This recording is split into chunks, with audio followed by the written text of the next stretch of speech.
இந்த வீடியோ மூலமாக நான் சந்திக்கிற ஆம், என் அருமையான சகோதர சகோதரிகள் ஒவ்வொருவருக்கும் இயேசு கிறிஸ்துவின் நாமத்துல வாழ்த்துதல்கள். இன்னைக்கு நாம வெளிப்படுத்தின விசேஷம் 4வது அதிகாரம் வந்திருக்கோம். 2லிருந்து 11 வசனங்களை நாம இன்னைக்கு பார்க்க போறோம்.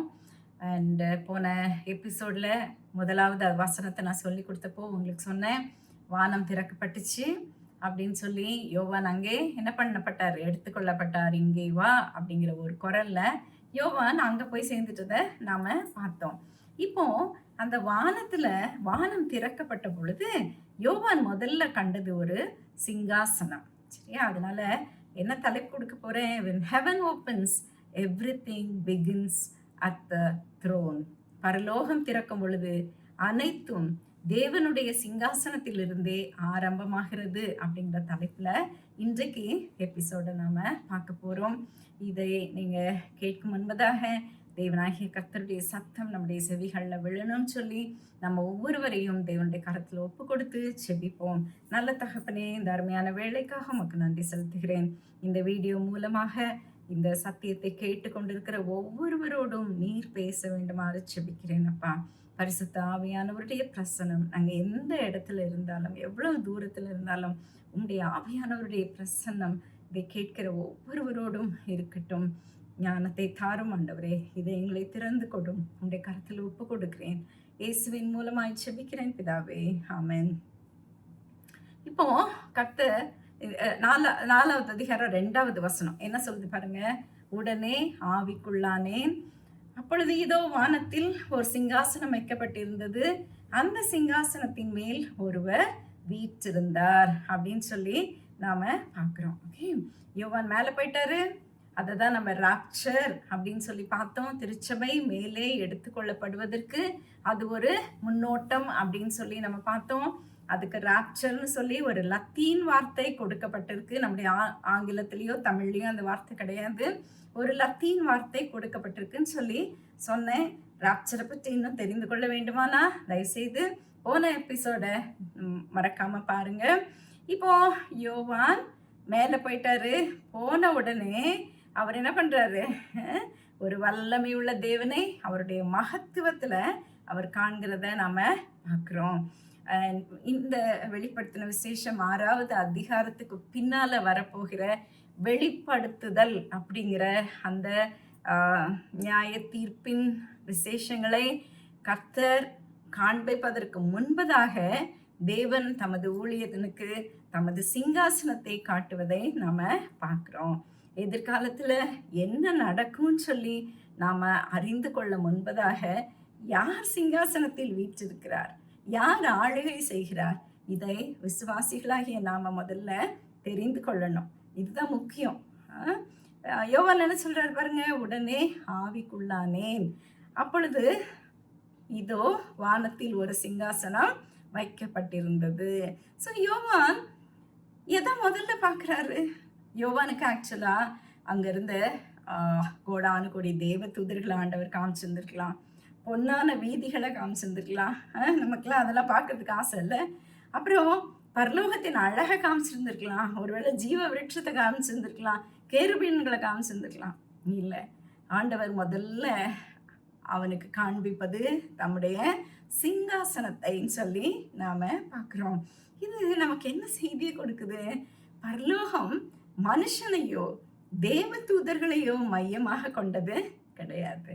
பரலோகம்ங்கிறது தேவனை மையமாய் கொண்ட ஒரு இடம் அப்படிங்கிறத இது நமக்கு காட்டுது. இந்த சிங்காசனம்ங்கிற வார்த்தை வெளிப்படுத்தின விசேஷத்துல சுமார் 47 முறை வருது. அதுல பெரும்பாலானவை இந்த 4வது அதிகாரம் 5வது அதிகாரத்திலேயே வர்றத நாம பார்க்கிறோம். பழைய ஏற்பாட்டிலையும் நிறைய இடங்கள்ல கர்த்தருடைய சிங்காசனத்தை குறித்து நம்ம படிக்கிறோம். சங்கீதம் 103:19 கர்த்தர் தமது சிங்காசனத்தை வானங்களில் ஸ்தாபித்தார். ஏசாயா 6ல உயர்ந்த சிங்காசனத்தில் கர்த்தரை கண்டேன். எசேக்கியேல் 1ல சக்கரங்களின் மேல் சிங்காசனம். தானியேல் 7ல சிங்காசனங்கள் வைக்கப்பட்டன. ஒவ்வொரு தீர்க்கதரிசியும் கடைசியில சிங்காசனத்தை தான் பார்க்குறாரு. ஒவ்வொரு தேவனுடைய ஊழியக்காரனும் தரிசிக்க வேண்டிய ஒன்று தேவனுடைய சிங்காசனம். நம்முடைய வாழ்க்கையில நம்முடைய நம்முடைய ப்ரெசன்ட் வேர்ல்டில் கவர்மெண்ட் மாறலாம், நம்முடைய எக்கனாமி, நம்முடைய பொருளாதாரம் மாறலாம், சபைகள்லாம் சோதனையை அனுபவிக்கலாம், உலகம் கலங்கி போகலாம். ஆனால் தேவனுடைய சிங்காசனம் அசையாத ஒன்று. வாழ்க்கை அசைந்தாலும் சிங்காசனம் அசையாது. தேவன் என்றும் ஆளுகை செய்பவராக அங்கே அமர்ந்திருக்கிறத நாம் பார்க்குறோம். அடுத்தபடியாக நம்ம என்ன பார்க்குறோம் பாருங்க. அந்த சிங்காசனத்தின் மேல் ஒருவர் வீற்றிருந்தார். அவர் யாருன்னு சொல்லி நமக்கு எல்லாருக்கும் தெரியும், அப்படித்தானே? அண்ட் வீற்றிருந்தவர் பார்வைக்கு வச்சிரக்கல்லுக்கும் பதுமராகத்துக்கும் ஒப்பாயிருந்தார். அந்த சிங்காசனத்தை சுற்றி ஒரு வானவில் இருந்தது. அது பார்வைக்கு மரகதம் போல தோன்றிற்று. பாருங்க, யோவான் தேவனுடைய உருவத்தை விவரிக்கவே இல்லை. ஏன்னா தேவனுக்கு உருவமே கிடையாது. அவருடைய மகிமையை அந்த விலை உயர்ந்த கற்கள்ல இருந்து வந்த ஒளியை கொண்டு விவரிக்கிறத நாம பார்க்கிறோம். தேவனை மனிதனுடைய பாஷையினால விவரிக்க முடியாது. மனித சாயலை கொண்டும் தேவனை நம்ம விவரிக்க முடியாது. அதனால தேவனுடைய மகிமையை மாத்திரம் இங்க யோவான் விவரிக்கிறத நாம பார்க்கிறோம். என்னென்ன விசேஷமான கல்லெல்லாம் அவர் யூஸ் பண்றாரு பாருங்க. ஜாஸ்பர், வச்சிரக்கல். இந்த வச்சிரக்கல் எப்பொழுதுமே பரிசுத்தத்துக்கும் தூய்மைக்கும் ஒரு அடையாளம். தென் சார்டியஸ், பதுமராகம் நீதி, தீர்ப்பு இவைகளை குறிக்கிற ஒரு விலை உயர்ந்த கல். அப்போ தேவனுடைய மகிமை, தேவனுடைய பரிசுத்தமும் நீதியும் ஒன்றாய் காணப்படுகிற ஒரு மகிமையை யோவான் அங்க பார்க்கிறாரு. தேவனுடைய பரிசுத்தமும் தேவனுடைய நீதியும். ஓகே, அவர் அன்பா இருக்கிறார் அப்படிங்கிறதுனால அவர் நீதியை விட்டு விடுவார்னு சொல்லி அர்த்தமே கிடையாது. இதை யோவான் தன்னுடைய கண்களால் பார்த்து அனுபவிக்கிறத பார்க்குறோம். அப்புறம் அந்த சிங்காசனத்தை சுற்றி இன்னும் ஒன்று இருந்துச்சா. என்ன இருந்தது பாருங்க, வானவில் இருந்தது. ஓகே, இது நமக்கு எதை நினைவூட்டுது? நோவாவின் உடன்படிக்கையை நினைவூட்டுது. மனிதரோடு கூட தேவன் பண்ணின உடன்படிக்கையை அது நினைவூட்டுது இல்லையா? இங்க யோவான் காண்ற வானவில் கொஞ்சம் வித்தியாசமா இருக்கு. எப்படி இருக்கு? முழு வட்டமா இருக்கு. அதாவது கர்த்தர் என்ன சொல்ல விரும்புறாரு நம்மகிட்ட? அவருடைய உடன்படிக்கை நித்தியமானது, எங்கேயும் பிரேக் ஆகாது, நித்தியமானது அப்படிங்கிறத ஆண்டவர் நமக்கு சொல்றத பார்க்கிறோம். லேட்டர் பார்த்தீங்கன்னா அந்த சிங்காசனத்திலிருந்து மின்னலும் இடியும் புறப்படுகின்றனங்கிற வார்த்தையை நம்ம பார்ப்போம். அந்த மின்னலும் இடியும் புறப்படுது. ஆனா அந்த சிங்காசனத்தை சுற்றி மரகத வானவில் இருக்குது. அது தேவனுடைய பரிசுத்தமும் நீதியும் உண்மை அதை சூழ்ந்து நிற்பது அவருடைய உடன்படிக்கையும் கிருபையும் அப்படிங்கிற ஒரு அருமையான சத்தியத்தை நமக்கு காட்டுது. தேவனுடைய பரிசுத்தம், நீதி இவற்றை நாம் அவருடைய மகிமையில கண்டோம். அவருடைய கிருபையை, அவருடைய உடன்படிக்கையை நாம வானவில் மூலமாக பார்க்கிறோம். அப்போ எப்படிப்பட்ட தேவன் அவர்! நீதியின்றி ஆண்டவர் கிருபை காட்டுறதில்ல, கிருபை இல்லாம ஆண்டவர் நீதியையும் செயல்படுத்துறதில்ல. எவ்வளவு ஒரு உத்தமமான பரிசுத்தமான கிருபையுள்ள தேவனை நாம வணங்குறோம் அப்படிங்கிறத யோசித்து பாருங்க. நீதியோடு தீர்ப்பளிக்கிறார், உடன்படிக்கையோடு உனக்கு இரக்கம் காட்டுகிறார். ஆமேன் சொல்லலாமா? அப்புறம் என்ன பார்க்குறோம்? சிங்காசனத்தை சுற்றி வேற யார் இருக்கான்னு பாருங்க. 4வது வசனம். அந்த சிங்காசனத்தை சூழ 24 சிங்காசனங்கள் இருந்தன. 24 மூப்பர்கள் வெண் வஸ்திரம் தரித்து தங்கள் சிரசுகளில் பொன்முடி சூடி அந்த சிங்காசனங்களின் மேல் உட்கார்ந்திருக்க கண்டேன். 24 மூப்பர்கள். இவங்க யாரு? அங்க என்ன பண்ணிட்டு இருக்காங்க? இது ரட்சிக்கப்பட்ட அல்லது மீட்கப்பட்ட மக்களின் பிரதிநிதிகள் தான் இவங்க அப்படின்னு சொல்லி நாம பார்க்குறோம். 24 மூப்பர்கள். யார் இவங்க? இவங்களை குறித்து பல விளக்கம் இருக்கு. பட் நான் உங்களுக்கு ஒரு நியூட்ரலான ஒரு டீச்சிங்கை கொடுக்கிறேன். ஓகே, இவர்கள் தேவனுடைய திருச்சபைய, தேவனுடைய மீட்கப்பட்ட ஜனங்களை இது விளக்குது. Okay, why 24? ஏன் 24? 12 இஸ்ரவேலின் மூப்பரும் முற்பிதாக்கள். ஓகே, நம்ம முற்பிதாக்கள்னு சொல்லுவோம். 12 இஸ்ரவேலின் முற்பிதாக்களும் 12 அப்போஸ்தலர்களும் இணைந்து பழைய புதிய உடன்படிக்கையில்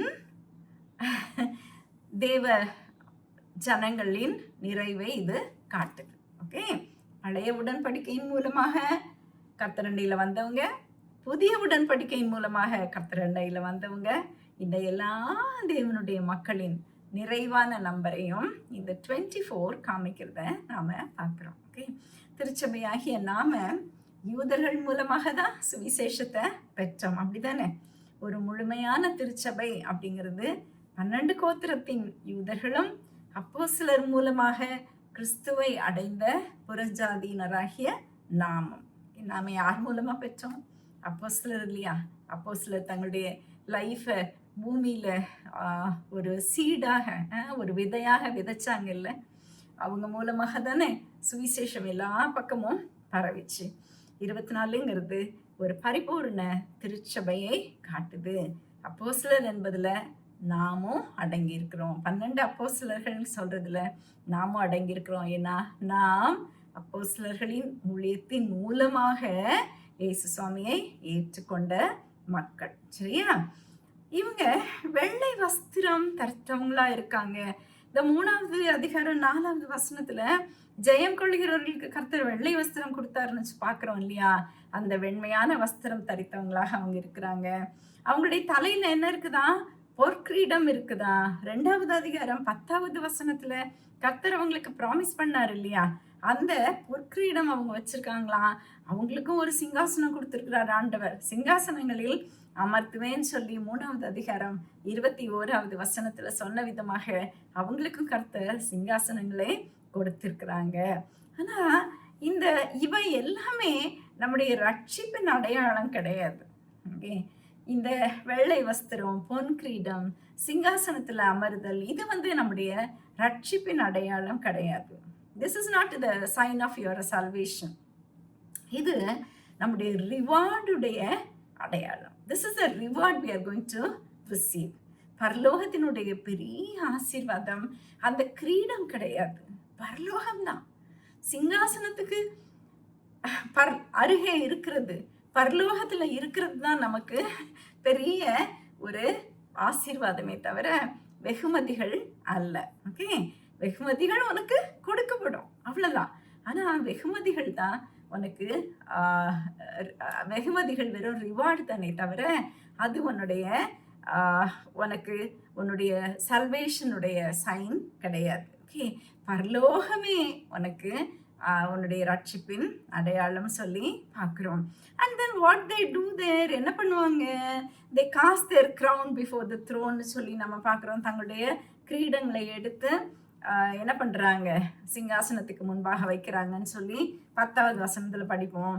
அப்புறம் 5வது அதிகாரம் 11வது வசனம், 14வது வசனம், 7, 11, 16, 3, 19 இங்கெல்லாம் அந்த மூப்பர்கள் தொடர்ந்து தேவனை ஆராதித்து கொண்டு இருக்கிறதையே நாம பார்க்கிறோம். Continues worship and praise. 5வது அதிகாரம் 5வது வசனத்துல ஒன் ஆஃப் தி எல்டர்ஸ் என்ன பண்றாங்க? யோவானை உற்சாகப்படுத்துறாங்க, என்கரேஜ் பண்றதை நம்ம பார்க்கிறோம். 7வது அதிகாரம் 8வது வசனத்துல one of them actors interpreter, யோவானுக்கு ஒரு காரியத்தை தெளிவுபடுத்த இந்த முப்பரில் ஒருவர் சொல்லி கொடுக்கறத நாம பார்க்கிறோம். சரியா? இது அவங்க பரலோகத்துல செய்து கொண்டிருக்கிற வேலை. இதைதான் செஞ்சுட்டு இருக்காங்க. 24 மணி நேரம் அவங்க தேவனை ஸ்தோத்திரித்து கொண்டே இருக்கிறத நாம பார்க்கிறோம். இப்ப 5வது வசனம், அந்த சிங்காசனத்திலிருந்து மின்னல்களும் இடி முழக்கங்களும் சத்தங்களும் புறப்பட்டன. தேவனுடைய 7 ஆவிகளாகிய 7 அக்கினி தீபங்கள் சிங்காசனத்திற்கு முன்பாக எரிந்து கொண்டிருந்தன. அந்த சிங்காசனத்திற்கு முன்பாக பளிங்கு கொப்பான கண்ணாடி கடல் இருந்தது. அதை சிங்காசனத்தின் மத்தியிலும் அந்த அந்த சிங்காசனத்தின் மத்தியிலும் அந்த சிங்காசனத்தை சுற்றிலும் 4 ஜீவன்கள் இருந்தன. அவைகள் முன்புறத்திலும் பின்புறத்திலும் கண்களால் நிறைந்திருந்தன. 5, 6 வசனங்கள் இப்ப நான் உங்களுக்கு வாசித்திருக்கிறேன். சரியா? மின்னல்களும் இடி முழக்கங்களும் சத்தங்களும் புறப்பட்டன. அப்புறம் தேவனுடைய 7 ஆவிகளாகிய 7 அக்னி தீபங்கள் சிங்காசனத்திற்கு முன்பாக எரிந்து கொண்டிருந்தன.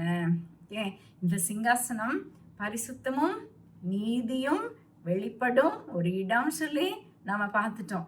இங்கிருந்து இப்ப சத்தம் எப்படி இது வருது பாருங்க. மின்னலும் இடியும் போன்ற சத்தம். இந்த சத்தம் தேவனுடைய பிரசன்னத்தை வெளிப்படுத்தும் ஒரு சத்தம். உங்களுக்கு எல்லாருக்குமே நல்லா தெரியும் இல்லையா? ஒரே மலையில நின்றுட்டு இருந்த பொழுது என்ன போச்சு? மின்னல், இடி எல்லாம் போச்சு. ஆனா கடைசியில கர்த்தர் அவனோடு கூட மெல்லிய சத்தத்துல பேசினார்.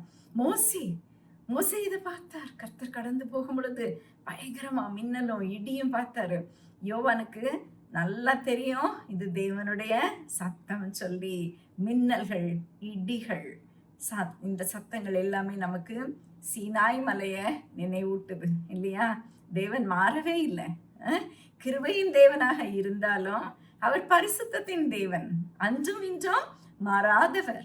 அன்னைக்கு எப்படி மோசேக்கு தன்னை வெளிப்படுத்தினாரோ, எலியாவுக்கு தன்னை வெளிப்படுத்தினாரோ, அதே மின்னல் போன்ற இடி போன்ற சத்தத்தை இங்கேயும் பார்க்கிறோம். நம்ம யோவானுக்கும் அதை வெளிப்படுத்துகிறத நாம பார்க்கிறோம். மாறாத தேவன், பரிசுத்தமுள்ள தேவன். அண்ட் அவருக்கு முன்பதாக வேற யார் இருக்கா? 7 தீவெட்டிகள். 7 தீவெட்டிகள். இது யாரு? தேவனுடைய 7 ஆவிகளாகிய 7 அக்னி தீபங்கள் அவருடைய பிரசன்னத்துக்கு முன்பதாக இருப்பதை நாம பார்க்கிறோம். இவர் யாரு? பரிசுத்த ஆவியானவரின் பூரண செயல்பாடு. 7 தீபங்கள். பரிசுத்த ஆவியானவர். 7 ஆவிகள் கிடையாது. உங்களுக்கு நான் இதை முன்னாடியே எக்ஸ்பிளைன் பண்ணியிருக்கேன். டவுட் இருந்துச்சுன்னா பழைய வீடியோஸ் பாருங்க. 7 ஆவிகள் கிடையாது. ஒரே பரிசுத்த ஆவியின் பரிபூர்ணமான கிரியை. அதுதான் 7 ஆவிகள் அப்படின்னு சொல்லியிருக்கு. இந்த இடத்துல நம்ம யாரெல்லாம் பார்க்கிறோம் பாருங்க. பிதாவானவர் சிங்காசனத்துல அமர்ந்திருக்கிறார். அவருக்கு முன்பதாக வேற யார் இருக்கிறார்? பரிசுத்த ஆவியானவர்.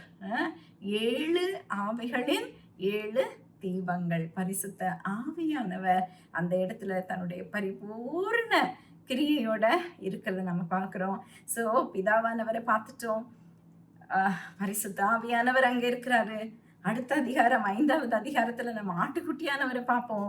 இதுல ஒரு ட்ரினிட்டி, பரலோகத்துல ஒரு திருத்துவத்தின் அழகான ஒரு காட்சியை நாம பார்க்கிறோம். சிங்காசனத்துல பிதா, அவருக்கு முன்பாக பரிசுத்த ஆவியானவர், அண்ட் அடுத்த அதிகாரத்துல ஆட்டுக்குட்டியானவராகிய கிறிஸ்து. ஓகே, ஸோ நியாய தீர்ப்புக்கு முன்பாக திருத்துவ தேவன் அங்கே பிரசன்னமா இருக்கிறதை நாம பார்க்கிறோம். சரியா? அடுத்தபடியா 6வது வசனம். அந்த சிங்காசனத்திற்கு முன்பாக பளிங்கு கொப்பான கண்ணாடி கடல் இருந்தது. யோவானுடைய காலத்துல பளிங்குங்கிறது ஒரு பார்க்க முடியாத ஒரு காரியம். John may not have seen it at all. அந்த டைம்ல crystal was very very rare. அப்போ நம்ம இன்னைக்கு கிறிஸ்டல்னு சொல்றோம் இல்லையா, பளிங்கு. இன்னைக்கு இது விலை ஜாஸ்தி இல்லையா? இந்த பளிங்குங்கிறது சாதாரண மக்கள் வீட்டில் காணப்படுகிற ஒன்றே இல்லை. ரொம்ப பணக்காரங்க வீட்டில் வச்சிருக்கிறது தான் கிறிஸ்டல் வேர். இப்போ யோவானுடைய காலத்துல அது ரொம்ப ரேர் அப்படின்னு சொல்றாங்க. அது யோவான் பார்த்துருக்க கூட மாட்டார். 7 ஊழியக்காரர் அதை கண்களால கூட பார்த்துருக்க மாட்டார். ஆனா பரலோகத்துல என்ன பார்க்குறாரு? யோவான் பளிங்கு கடல் அப்படிங்கிறாரு. அப்போ அவர் என்னத்தை பார்த்துருப்பாரு? ஒரு அமைதியான ஒரு பரலோக காட்சி. அவர் கண்ணுக்கு அது பளிங்கு போல பட்டிருக்கு. Okay, and it simply shows preciousness, the great and immense distance of heaven. ஒரு கடல்னு சொல்லி நம்ம சொல்லும் பொழுது கடலுக்கு கரையே கிடையாது இல்லை. அப்போ யோவான் பார்க்கும் பொழுது தண்ணியில கடல் இல்லை, பளிங்குல கடல் மாதிரி ஒரு கரை இல்லாத ஒரு இடம். ஒரு ஹியூஜ் பிளேஸை அவர் பார்க்குறத நாம் பார்க்குறோம். ஒரு அமைதியான ஒரு பளிங்கு கடலை யோவான் காண்கிறத நம்ம பார்க்குறோம். அப்போ அங்கே வேற யார் இருந்தா? அந்த சிங்காசனத்தின் மத்தியிலும் அந்த சிங்காசனத்தை சுற்றிலும் 4 ஜீவன்கள் இருந்தன. அவைகள் முன்புறத்திலும் பின்புறத்திலும் கண்களால் நிறைந்திருந்தனன்னு சொல்லி நாம பார்க்குறோம். அண்ட் 4 ஜீவன்கள். இவர்கள் யாரு? இவர்களுடைய பொசிஷன் இப்போ எங்க இருக்கு? The 4 of them are found near and around the throne. Okay, எங்க? சிங்காசனத்தின் மத்தியிலும் சிங்காசனத்தை சுற்றிலும் இவங்க இருக்கிறத நாம பார்க்குறோம். 4 ஜீவன்கள். ஓகே, அவங்களுடைய டிஸ்கிரிப்ஷன் என்னன்னு பாருங்க. அவைகள் முன்புறத்திலும் பின்புறத்திலும் கண்களால் நிறைந்திருந்தன அப்படின்னு சொல்லி பார்க்குறோம். 6லேருந்து 8 வசனங்களில் அவங்களுக்கு 6 ரெக்கைகள் அப்படின்னு சொல்லி நாம் பார்த்துருக்குறோம். நிறைய ஐஸ்ன்னு சொல்லி நாம் பார்க்குறோம். ஏசாயா 6வது அதிகாரத்தில் ஏசாயா அவர்களை பார்க்கும் பொழுது அவங்க 2 சட்டைகளால் முகத்தை மூடி, 2 சட்டைகளால் தங்களுடைய கால்களை மூடி, 2 சட்டைகளால் பறந்து போயிட்டு இருந்தாங்கன்னு சொல்லிட்டு ஏசாயா நமக்கு சொல்றாரு. அது என்ன அர்த்தம்னா, தேவனுடைய சமூகத்தில் அவங்க தங்களை தாழ்மையாக முகத்தை மூடி கால்களை மூடி அவங்க வெறும் 2 சட்டைகளால் பறந்து போனதை நம்ம பார்க்குறோம். பரிசுத்த தேவனின் முன்பாக தேவ தூதர்கள் கூட அவருக்கு எப்படி ஒரு அவருடைய ஆசம் பிரசன்ஸ்க்கு முன்பாக அவருக்கு எவ்வளோ ஒரு மரியாதை கொடுக்குறாங்கன்னு சொல்லி நாம் பார்க்குறோம். நாம் இன்னைக்கு தேவனுடைய சமூகத்துக்குள்ளே போகும் பொழுது கூட இப்படிப்பட்ட மரியாதையை நம்ம கொடுக்கறதே இல்லை. தேவனுடைய ஆலயத்துக்குள்ளே பிரவேசிக்கும் பொழுது கூட இப்படிப்பட்ட மரியாதையை கொடுக்கறது இல்லை. ஆனால் இந்த தேவ தூதர்கள் தேவனுடைய பிரசனத்தில் எப்படி இருக்காங்கன்னு சொல்லி வேதம் நமக்கு காட்டுது. அவங்க தங்களை தாழ்த்தி இருந்த கோலத்தில் நாம் பார்க்குறோம். அண்ட் இன்னும் பார்த்தீங்கன்னா வேதத்தில் இந்த 8வது வசனம் 4வது அதிகாரம் 8வது வசனம் 5வது அதிகாரம் 8வது வசனம்லாம் என்ன சொல்லுதுன்னா, they are always engaged in praising God. எப்பவுமே தேவனை துதித்து கொண்டே இருந்தனர் அப்படின்னு சொல்லி நாம் பார்க்குறோம். அண்ட் அவங்களுடைய ஃபங்க்ஷன் என்ன, அவங்களுடைய வேலை என்ன அப்படின்னு சொல்லி பார்த்தீங்கன்னா, 6வது அதிகாரம் 1வது வசனம் வெளிப்படுத்தின விசேஷத்தில், ஆட்டுக்குட்டியானவர் முத்திரைகளில் ஒன்றை உடைக்க கண்டேன். அப்பொழுது 4 ஜீவன்களில் ஒன்று என்னை நோக்கி, நீ வந்து பார் என்று இடிமுழக்கம் போன்ற சத்தமாய் சொல்ல கண்டேன். அப்புறம் 7வது வசனம், அவர் 4ஆம் முத்திரையை உடைத்த போது 4ஆம் ஜீவனானது, நீ வந்து பார் என்று சொல்லும் சத்தத்தை கேட்டேன். அப்போ they have certain duties to perform in heaven. இல்லை, சில வேலைகள் அவங்களுக்கு கொடுக்கப்பட்டிருக்கு. எசேக்கியேல் 1:6 படிச்சு பாருங்க.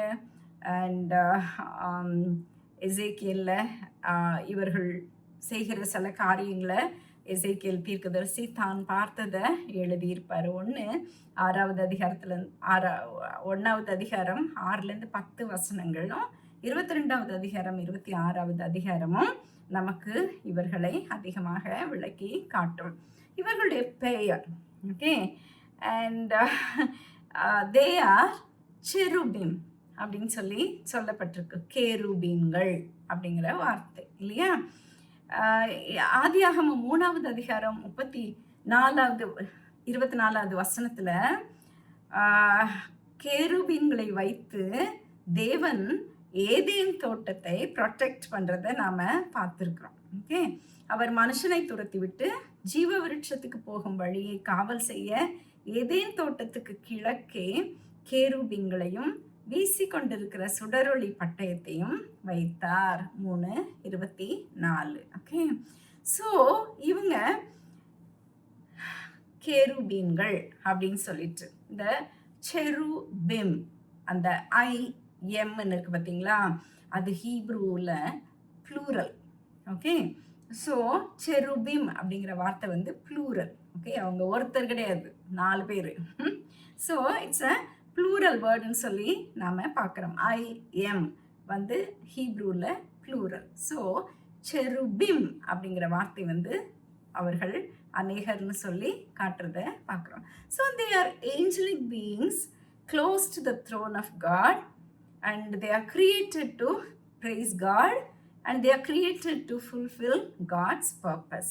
Okay, and இவங்க யாரு அப்படின்னு சொல்லி யோவான் இன்னும் கொஞ்சம் அவங்கள பற்றி எக்ஸ்பிளைன் பண்றாரு 7வது வசனத்துல.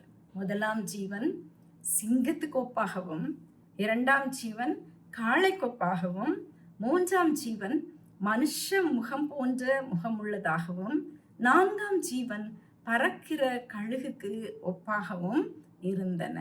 இந்த டிஸ்கிரிப்ஷன் எதுக்கு? இவங்க சாதாரண தேவதூதர்கள் இல்லை. They are very different. நம்ம தேவதூதர்கள்னு சொல்லி யோசிக்கிறோமே, அந்த மாதிரி இல்லையே. முதலாவது ஜீவன் எப்படி இருக்கான்? சிங்கத்துக்கு ஒப்பா இருக்கான். 2ஆம் ஜீவன் காளைக்கொப்பா இருக்கான். 3ஆம் ஜீவன் மனுஷ முகம் போல நம்மை போல இருக்கான். 4ஆம் ஜீவன் பறக்கிற கழுகுக்கு ஒப்பாய் இருக்குன்னு சொல்லி நாம பார்க்குறோம். எசேக்கியேல், ஏசாயா இவங்களும் கூட பரலோக ஜீவன்களை தான் தொடர்பு படுத்துறாங்க. ஓகே, இப்போ நம்ம யோவானுடைய வார்த்தையினுடைய விளக்கத்துக்கு வருவோம். அவங்க சிங்கம் வந்து விலங்குகளின் ராஜா, நமக்கு தெரியும். அது எதை குறிக்குது? ஒரு அரசாட்சிய வல்லமைய குறிக்குது. ஸோ முதலாவது ஜீவன் எதற்கொப்பானது? விலங்குகளின் ராஜாவாகிய சிங்கத்துக்கு ஒப்பானது. அது எதை காட்டுது? ஒரு வல்லமையையும் ஒரு அரசாட்சியையும் காட்டுது. அடுத்தது ஒரு ஆக்ஸ், லேபரிங் ஆக்ஸ் இல்லையா? அது நல்ல பலமான ஒரு அனிமல், ஆனா சேவை செய்கிற ஒரு அனிமல். எருது நம்ம உள்ளதான் யூஸ் பண்ணுவோம் இல்லையா? சேவை செய்கிற ஒரு அனிமல் சொல்லி பார்க்குறோம். அடுத்தபடியா மேன், நம்மை போல மனுஷனுக்கு ஒப்பான ஒரு ஜீவன் இருந்துச்சு. அது மனுஷனுடைய புத்தி கூர்மை, மனுஷனுடைய ஞானம், மனுஷனுடைய அறிவு, இதை அது நமக்கு வெளிப்படுத்துது. அப்புறம் 4வது வந்து ஈகிள். ஓகே, ஈகிள் வந்து கழுகு வந்து பறவைகள்லேயே சிறந்தது. எப்படி சிறந்தது? அது உயரமாய் பறக்க முடியுமா? சூரியனை கூட பார்க்கக்கூடிய அளவுக்கு கண்கள் கூர்மையானது. அதனால ஒரு மகிமையும் உயர்வும் உடைய பறவைகள்ல சிறந்த பறவை கழுகுன்னு சொல்லி சொல்றாங்க. ஏன் இந்த ஜீவன்களுக்கு இந்த 4 உருவமும் கொடுக்கப்பட்டிருக்கு? இது எதை காட்டுது அப்படின்னு சொன்னா யாருக்காவது தெரியுமா? உங்களால சொல்ல முடியுமா? யாராவது யோசித்து பாருங்க, இது எதை காட்டுதுன்னு சொல்லி. இந்த 4 உருவங்களுக்கும் மனித ஹோல் கிரியேஷனுடைய உருவம் கொடுக்கப்பட்டிருக்கு. ஓகே, அனிமல்ஸ், காட்டில் வாழ்கிற அனிமல், அண்ட் வீட்டில் நமக்கு சேவகம் செய்கிற அனிமல், மனுஷன், கடவுளால் படைக்கப்பட்டவன், பறவை. ஓகே, தேவனுடைய முழு கிரியேஷனையும் முழு சிருஷ்டிப்பையும் இந்த 4 ஜீவன்களில் நாம் பார்க்குறோம். ஓகே, மனிதர், அனிமல்ஸ், பேர்ட்ஸ். ஓகே, ஸோ தேவனுடைய ஃபுல் கிரியேஷன், முழு சிருஷ்டிப்பும் இதில் அடங்கி இருக்கிறத நாம் பார்க்குறோம். ஓகே, அண்ட் தேவனுடைய படைப்பு, தேவனுடைய முழு படைப்பும் தேவனுடைய மகிமையை தானே அறிவிக்குது இல்லையா? அண்ட் அதுங்களுக்கு நிறைய கண்கள் கொடுக்கப்பட்டிருந்துச்சு. ஓகே, தேவனுடைய அறிவிலிருந்து எதுவும் மறையாது. அவைகள் அநேக கண்களோடு இருந்தன, அநேக ரெக்கைகளோட இருந்தன. தேவனுடைய சித்தத்துக்கு உடனே கீழ்ப்படிந்து தாமதம் இல்லாமல் தேவனுடைய சித்தத்தை செய்கிறவர்களாக அவர்கள் காணப்பட்டதை நாம பார்க்கிறோம். இந்த 4 ஜீவன்களுக்கும் நம்முடைய ஆதி திருச்சபையின் தலைவர்கள், நம்முடைய முன்னோர்கள், ஆதி திருச்சபை தலைவர்கள் இந்த 4 ஜீவன்களுக்கும் நம்முடைய 4 சுவிசேஷங்களை கம்பேர் பண்ணாங்க. இந்த 4 ஜீவன்களோட 4 சுவிசேஷங்களும் கம்பேர் பண்ணப்பட்டிருக்கு. ஓகே, யார் அப்ப சிங்கம்? முதல்ல மத்தேயு இயேசு கிறிஸ்துவை எப்படி காட்டுவார் தெரியுமா? யூத ராஜ சிங்கமாக வெளிப்படுத்துவார். Okay, he presents Christ as the Lion of Judah. அதனால மத்தேயுவை இந்த முதலாம் ஜீவன் சிங்கத்துக்கு ஒப்பான ஜீவனோடு ஒப்பிட்டாங்க. அடுத்தது ரெண்டாவது மார்க் ஆக்ஸோட கம்பேர் பண்றாங்க. மார்க் காஸ்பலை ஆக்ஸோட கம்பேர் பண்றாங்க. ஏன்னா மார்க்கு இயேசு கிறிஸ்துவை ஒரு சர்வெண்டாக, உலகத்துக்கு சேவை செய்ய வந்தவராக, ஒரு சர்வெண்ட் காடாக அவர் நமக்கு கிறிஸ்துவை வெளிப்படுத்துவார். அதனால ox portraying Christ as a servant. Okay, அதனால மார்க் காஸ்பலை அந்த இரண்டாவது ஜீவனோட கம்பேர் பண்றாங்க. அடுத்தது லூக்கா வந்து மூன்றாவது ஜீவன் யாருக்கு ஒப்பா இருந்தது? மனுஷனுக்கு ஒப்பான முகம் இல்லையா, மனிதன். ஓகே, லூக்கா presents Christ as the perfect man. Okay, மனித குமாரனாக பூமிக்கு கிறிஸ்துவை இன்ட்ரடியூஸ் பண்ணது நம்முடைய லூக்கா தான். இயேசு கண்ணீர் விட்டு அழுதார், அப்படிப்பட்ட வசனங்கள்லாம் சொன்னது லூக்கா தான். லூக்கா தேவனுடைய மனித தன்மையை, அவர் தேவனுடைய குமாரனாய் இருந்தாலும் மனிதனாக பூமியில வாழ்ந்ததை அவர் அதிகமாக நமக்கு கொடுத்தது Luke gospel. Okay, the human Christ as the perfect man. Okay, நான்காவது யார் விட்டு போயிருக்கா? யோவான், ஜான் த காஸ்பல். கழுகுக்கு சம்பந்தப்படுத்தி சொல்றாங்க. ஏன் தெரியுமா? யோவான் இயேசு கிறிஸ்துவை யாராக வெளிப்படுத்தினார் தெரியுமா? தி சன் ஆஃப் காட். ஆதியிலே வார்த்தை இருந்தது, அந்த வார்த்தை தேவனா இருந்தது. அவரை தேவனுடைய குமாரனாக இந்த உலகத்துக்கு வெளிப்படுத்தினது யோவான் காஸ்பல். சரியா? அண்ட் ஜஸ்ட் லைக் ஈகிள், கழுகு உயரமாய் பறக்கிற ஒரு தன்மை கொண்டது.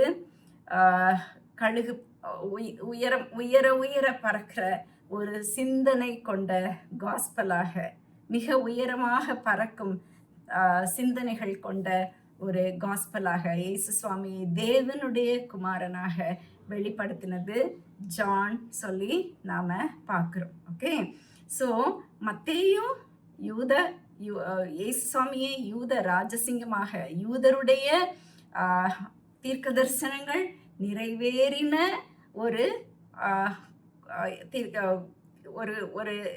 ராஜாவாக, யூதருக்கு ராஜாவாக மத்தேயு வெளிப்படுத்தினார். அண்ட் மார்க்கு இயேசு சுவாமியை சேவகராக, ஒரு சர்வெண்டாக வெளிப்படுத்தினார். லூக்கா ஒரு முழு மனிதனாக, தேவகுமாரன் மனிதகுமாரனாய் இந்த உலகத்துக்கு வந்ததை வெளிப்படுத்தினார். யோவான் அவரை தேவ மைந்தனாக இந்த உலகத்துக்கு வெளிப்படுத்தினார்னு சொல்லி நாம பார்க்கிறோம். அதனால நம்ம திருச்சபையின் முன்னோர்கள், முற்பிதாக்கள் இந்த 4 ஜீவன்களையும் 4 காஸ்பலுக்கு கம்பேர் பண்ணி சொன்னதை நாம பார்க்குறோம். ஓகே, இப்போ இந்த 4 ஜீவன்களும் அங்கே என்ன பண்ணிட்டு இருந்தாங்க? முழு நேரமும் தேவனை துதித்து கொண்டே இருந்தன. அவைகள் எப்படின்னு சொல்லி துதிக்கிறாங்க? இருந்தவரும் இருக்கிறவரும் வருகிறவரும் ஆகிய சர்வ வல்லமையுள்ள தேவனாகிய கர்த்தர் பரிசுத்தர் பரிசுத்தர் பரிசுத்தர் என்று இரவும் பகலும் ஓய்வில்லாமல் சொல்லி கொண்டிருந்தன அப்படின்னு சொல்லி நாம பார்க்கிறோம். சரியா? பரலோகத்துல ஒரு பாடல் சத்தம் தொடிச்சுட்டே இருக்கு. என்ன பாடல் அது? பரிசுத்தர் பரிசுத்தர் பரிசுத்தருங்கிற ஒரு பாடலின் சத்தம் ஒருபோதும் நிற்காது. யாரும் அங்க டயர்டே ஆக மாட்டாங்க, யாரும் ஸ்டாப் பண்ணவே மாட்டாங்க, யாருமே சோர்ந்து போய் நிறுத்துறதே கிடையாது. இந்த பாடலை பாடிக்கிட்டே இருக்கிறாங்க. ஏன் 3 முறை பரிசுத்தர்? இப்ரேய மொழியில இது ஒரு ஸ்ட்ராங் எம்பசிஸ். அவர் பரிசுத்தர். பரலோகத்துல ஒரு சலிப்பே இல்லை அவர் பரிசுத்தர்னு சொல்றதுல. ஏன்னா அவர் பரிசுத்தர், முடிவில்லாத பரிசுத்தத்தை கொண்டவர். அதனால கர்த்தருடைய முடிவில்லாத பரிசுத்தம் ஒரு முடிவில்லாத ஆராதனைய பரலோகத்துல உண்டாக்குறத நாம பார்க்கிறோம். அதுக்கப்புறம் நாம 9வது வசனத்துக்கு நாம வரலாம். அண்ட் 9லேருந்து 11 வரைக்கும் பார்க்க போகிறோம். இப்போ அந்த 24 மூப்பர்கள் அங்கே என்ன செஞ்சிட்ருக்காங்க அப்படின்னு சொல்லி நம்ம பார்க்குறோம். மேலும் சிங்காசனத்தின் மேல் வீற்றிருந்து சதா காலங்களிலும் உயிரோடு இருக்கிறவருக்கு அந்த ஜீவன்கள் மகிமையும் கனத்தையும் ஸ்தோத்திரத்தையும் செலுத்தும் போது 24 மூப்பர்களும் சிங்காசனத்தின் மேல் வீற்றிருக்கிறவருக்கு முன்பாக வணக்கமாய் விழுந்து சதா காலங்களிலும் உயிரோடு இருக்கிறவரை தொழுது கொண்டு தங்கள் கிரீடங்களை சிங்காசனத்திற்கு முன்பாக வைத்து, கர்த்தாவே, தேவரீர் மகிமையும் கனத்தையும் வல்லமையும் பெற்றுக்கொள்கிறதற்கு பாத்திரராய் இருக்கிறீர். நீரே சகலத்தையும் சிருஷ்டித்தீர். உம்முடைய சித்தத்தினாலே அவைகள் உண்டாயிருக்கிறவைகளும் சிருஷ்டிக்கப்பட்டவைகளுமாயிருக்கிறது என்றார்கள். என்ன ஒரு அருமையான ஒரு காரியத்தை நம்ம பார்க்குறோம். இந்த 4 ஜீவன்களும் கர்த்தரை துதிக்கும் போது மூப்பர்கள் என்ன பண்றாங்க?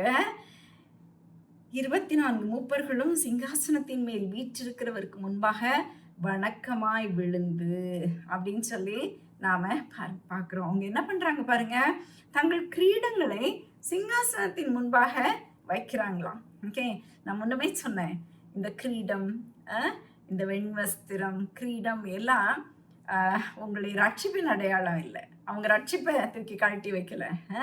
இது வெகுமதி, இது கர்த்தர் கொடுத்த கிஃப்ட் அவங்களுக்கு. அது என்ன பண்றாங்க? சிங்காசனத்துக்கு முன்பாக வைக்கிறாங்களா?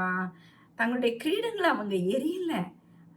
கர்த்தர் அவங்களுக்கு கொடுத்த அந்த கிஃப்ட் கர்த்தருக்கு சமர்ப்பிக்கிறார்கள். ஏன்னா அவங்க கிட்ட இருக்கிறது எல்லாமே தேவனிடத்திலிருந்து வந்தது தானே, கர்த்தர் கொடுத்தது தானே. அது ஒரு உண்மையான ஒரு பணிவை காட்டுது. எனக்குள்ள எல்லாமே தேவனுடைய கிருபை. இன்னைக்கு எனக்கு இருக்கிற தாளந்து, எனக்கு கர்த்தர் கொடுத்திருக்கிற வரம், தாளந்து எல்லாமே தேவனுடையது அப்படின்னு சொல்லி என்னைக்கு நாம ஒப்புக்கொள்வோமோ அன்னைக்கு நமக்குள்ள தாழ்மை வரும். ஓகே, நமக்கு கர்த்தர் கொடுத்திருக்கிற கிஃப்டை நாம நான் நான் என்னுடைய அச்சீவ்மெண்ட், நான் இதை செய்கிறேன், என்னால் இதை செய்ய முடியும், எனக்கு புகழ் வரும், எனக்கு பணம் வரும்னு சொல்லி நம்ம யோசித்தோம்னா அது சரியான காரியமே இல்லை. நான் பெற்ற புகழை, நான் பெற்ற வெற்றியை, நான் பெற்ற நமக்கு கர்த்தர் கொடுத்திருக்க திறமையை எல்லாவற்றையும் தேவனுடைய பாதத்தில் வைக்கிறது தான் உண்மையான ஆராதனை. அவங்க கர்த்தர் கொடுத்த அந்த ரிவார்டை, அந்த கிரீடத்தை அவருக்கு முன்பாக சமர்ப்பித்து, அவர் கொடுத்தது தானே, அவருக்கு முன்பாக சமர்ப்பித்து அவரை ஆராதிக்கிறத நாம பார்க்குறோம். அவரை எப்படி சதா காலங்களிலும் உயிரோடு இருக்கிறவரை தொழுது கொண்டு தங்களுடைய கிரீடங்களை அவருக்கு சமர்ப்பிக்கிறத நாம பார்க்குறோம். Worship him that liveth forever. ஒரு இட்டர்னல் காட் அங்க இருக்காரு, நித்தியமான ஒரு தேவன், சதா காலங்களிலும் உயிரோடு இருக்கிற தேவன். அவரை அவங்க அங்க தொழுது கொண்டிருக்கிறத நாம பார்க்கிறோம். வேற என்ன பண்றாங்க? அவர் என்ன சொல்றாங்க பாருங்க, ஆண்டவரே நீர் சகலத்தையும் சிருஷ்டித்தீர். And they are worshipping the creator. They are not worshipping the creations. They are worshipping the creator who created all things. சகலத்தையும் சிருஷ்டித்த சிருஷ்டிகரை அவங்க வணங்குகிறத நாம பார்க்குறோம். அப்புறம் அவர் தான் god of, he is the lord of the யூனிவர்ஸ்ங்கிறத அவங்க அக்செப்ட் பண்றாங்க. சகலத்தையும் சிருஷ்டித்தீர், உம்முடைய சித்தத்தினாலே அவைகள் உண்டாயிருக்கிறவைகளும் சிருஷ்டிக்கப்பட்டவைகளுமாய் இருக்கிறது என்றார்கள் அப்படின்னு சொல்லி நாம பார்க்கிறோம். உம்முடைய சித்தத்தினாலே அவைகள் உண்டாயிருக்கிறவைகளும் சிருஷ்டிக்கப்பட்டவைகளுமாய் இருக்கிறது என்றார்கள். கிரேட் பிரேஸ் ஃபெஸ்டிவல் ஹெவன்ல நடக்கு, துதி ஆராதனை போயிட்டு இருக்குதாங்க. அண்ட் இன்னைக்கு நாம துதிக்கிறோமா? துதிக்கிற நாவு நமக்கு உண்டா? they never rested from doxology. டாக்ஸாலஜினா என்ன? கர்த்தரை புகழ்ந்து பாடுறது. அவர் நாமத்தை அவங்க புகழ்ந்து பாடிட்டே இருக்காங்க. அவர் சர்வ வல்லமையுள்ளவர், பரிசுத்த, நித்தியமானவர் அப்படின்னு சொல்லி அவங்க புகழ்ந்து பாடிட்டே இருக்கிறாங்க. he is holy, he is almighty, he is everlasting. என்ன வேற என்னெல்லாம் சொல்லி துதிக்கிறாங்க? பரிசுத்தர் பரிசுத்தர் பரிசுத்தர்னு சொல்லி அவரை துதித்து கொண்டே இருக்கிறாங்க. ஃபுல்லாக டாக்ஸாலஜி அங்கே போயிட்டே இருக்கு. ஆனா இன்னைக்கு பூமியில நாம என்ன செஞ்சுட்டு இருக்கிறோம்? அவரை துதிக்கிறோமா? காலையில எழும்பி கொஞ்ச நேரமாவது அவரை துதிக்கிறோமா? துதிக்கிற நாவு நம்மிடம் காணப்படுதான்னு சொல்லி நாம பார்ப்போம். இப்போ வந்து வெளிப்படுத்தின விசேஷத்துல வர்ற வரிசைய கொஞ்சம் பாருங்க. இனிமே 6வது அதிகாரத்துக்கு மேல முத்திரைகளை பார்க்க போறோம். அதுக்கப்புறம் அந்தி கிறிஸ்துவ பார்க்க போறோம். ஓகே, அண்ட் அதுக்கப்புறம் உபத்திரவம். ஓகே, அண்ட் நியாய தீர்ப்பு நடக்க போகுது. அண்ட் கடைசியில புதிய எருசலேம், புதிய வானம், புதிய பூமி வரப்போகுது. ஆனா இது எல்லாமே வர்றதுக்கு முன்னால எது வெளிப்படுத்தப்படுது? தேவனுடைய சிங்காசனம், தேவன் ஆளுகை செய்கிறவர். இதுதான் இந்த வெளிப்படுத்தின விசேஷத்தினுடைய மிகப்பெரிய செய்தி. என்ன நடக்க போகுதுங்கிறது முக்கியம் கிடையாது. யார் அல்டிமேட்டா ஆளுகை செய்து கொண்டிருக்கிறது, யார், அதுதான் முக்கியம். யார் இந்த சிங்காசனத்துல இருக்கார், அதுதான் முக்கியம். அதனால இவைகள் எல்லாத்துக்கும் முன்னாடி, எவைகளுக்கு முன்னால? முத்திரைகள், கலசங்கள், அந்தி கிறிஸ்துவின் காலம், உபத்திரவத்தின் காலம், நியாய தீர்ப்பு, சிங்காசனங்கள் விரிக்கப்படும், நியாய தீர்ப்பு நடக்கும். அண்ட் அதுக்கு பின்னால புதிய எருசலேமும் புதிய வானம், புதிய பூமி கிரியேட் பண்ணப்படும். இவைகளுக்கு எல்லாத்துக்கும் முன்னாடி சிங்காசனத்தை நாம பார்க்கிறோம். நம்ம வாழ்க்கையில கூட சில நேரங்கள்ல இன்னைக்கு நம்முடைய பிரச்சனைகள் பெருசா தோணலாம். நமக்கு பிரச்சனைகள் பெருசா தோணுதா? சிங்காசனத்துல வீற்றிருக்கிற தேவன் பெருசா உன் கண்ணுக்கு தெரியுறாரா? தேவன் உன் கண்ணுக்கு பெரியவராக தெரிவாரானா உன்னுடைய பிரச்சனைகள்லாம் உனக்கு சின்னதா தானே தெரியணும். பரலோகம் திறக்கும் பொழுது யோவான் முதல்ல கண்டது அந்த சிங்காசனம், அந்த சிங்காசனத்தில் வீற்றிருந்தவர். அண்ட் ஏசாயா ஆவிக்குள்ளான பொழுது 6வது அதிகாரத்துல அவர் முதல்ல கண்டதும் சிங்காசனம் தான். ஓகே, அதுல வீற்றிருந்தவரை தான் கண்டாரு. ஏசாயா இந்த சிங்காசனத்தையும் அதுல வீற்றிருந்தவரையும் கண்டபோது தான் பரிசுத்தத்துல குறையப்பட்டதை உணர்ந்து, ஐயோ ஹதமானேன், நான் அசுத்த உதடுகள் உள்ள மனுஷன் சொல்லி கதறி அழுதாரு. அவ்வளவு நாள் பிரசங்கம் பண்ணாரு, அவ்வளவு நாள் தீர்க்க தரிசனம் சொன்னாரு. ஆனா என்னைக்கு அவருடைய கண்கள் சிங்காசனத்தையும் அதில் வீற்றிருந்தவரையும் கண்டதோ, அன்னைக்கு அதே பிரசங்கம் பண்ணின வாய் குறைவுள்ளதை அவர் உணர்ந்தார். அசுத்த உதடுகள் உள்ள மனிதன் சொல்லி அவர் தன்னை ஒப்பு கொடுத்தார்.